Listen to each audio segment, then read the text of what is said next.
A big win tonight for the Falmouth Commodores as they take down the Cotuit Cavaliers for the first time this season by a final of 9-4. Welcome into another edition of Closing the Door.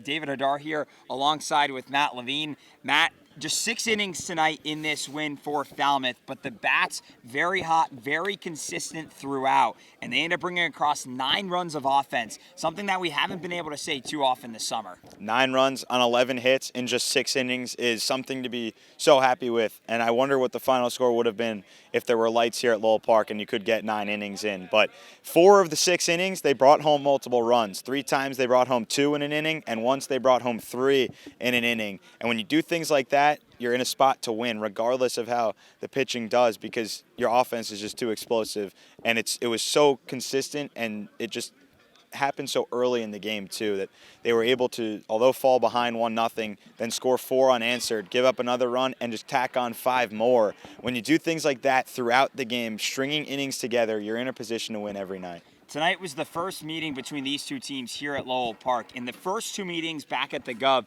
both those games 1-run victories for the Cavaliers, both games that the Commodores really struggled in. No Falmouth player had a multi-hit performance in either of those games. As a team, Falmouth batted just 129 combined in the 2 games leading up to tonight. So needless to say, Falmouth had struggled against Cotuit up to this point. But tonight, they bring across 11 hits like you mentioned. 4 different Commodores have multi-hit performances, including Kris Armstrong, who had 4 RBIs in the game. Well, he was unbelievable. And as a team, this Commodores team tonight scored in so many different ways. There was an inning where they didn't even score on an RBI hit. It was a RBI walk for Luke Boyers and a couple of sac flies from Kris Armstrong and Michael Curiali. So when you do things like that, you're going to be successful. But tonight, Armstrong homered from the left side of the plate, 2-run shot well over the right field wall. He had an RBI or a sac fly as well, an RBI single. He's been just so solid in the middle of that order, just such good size, and can hit from both sides of the plate equally for contact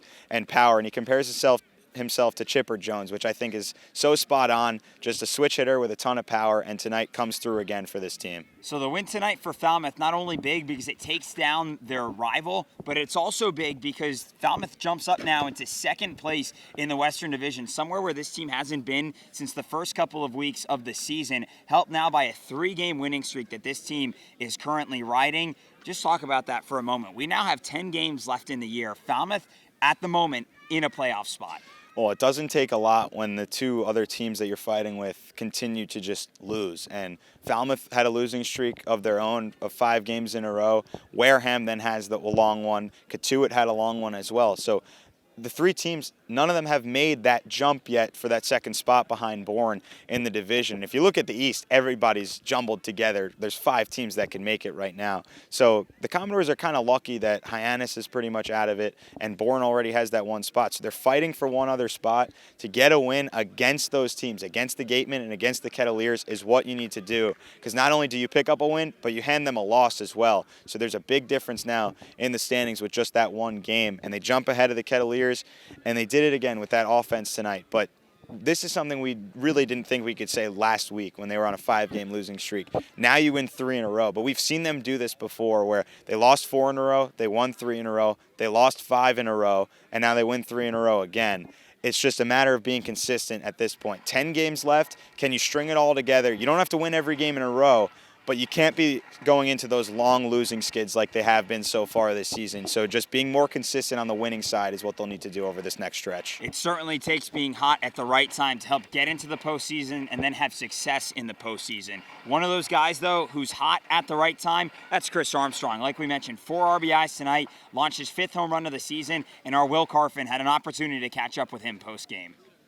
Thanks, guys. Here with Kris Armstrong after a great Commodores win. Kris, great performance today. Home run, RBI single, and a sac fly. What do you feel like was really working for you today to have such a great offensive performance? Yeah, so I think in the past few games, I was trying to pull the ball a little bit too much, rushing my swing, and I think I just took an approach of hitting it hard up the middle and staying composed as much as possible. Amazing, and a great overall offensive performance for the Commodores. 9 runs in total. A little ice bath here from Tony DeFabia, but great overall offensive performance from the Commodores. What do you feel like was really working for the team overall to play such a good team in Cotuit and have such a great outcome? Yeah, I think it was just having the right approach. We were trying to just be ultra aggressive and hit balls that we could put in play hard, and really understanding the pitcher as well, and using those scouting reports to our benefit. Absolutely, and again, we're here at Lowell Park playing Cotuit, a rival, of course, of the Falmouth Commodores. What do you feel like a morale boost might be here, playing such a rival and also during a playoff push? How do you feel like this will help the team overall? Yeah, I think it's huge, especially against Cotuit. I kind of came late, so I don't understand the rivalry too much, but I kind of have a good grasp on what that means, and I think it'll be great moving forward. Absolutely awesome. Thank you so much for myself, Dore and Matt Levine, here at Lowell Park against Cotuit, a 9-4 win for the Commodores. Catch us tomorrow at the Gov playing Chatham. Thanks, guys.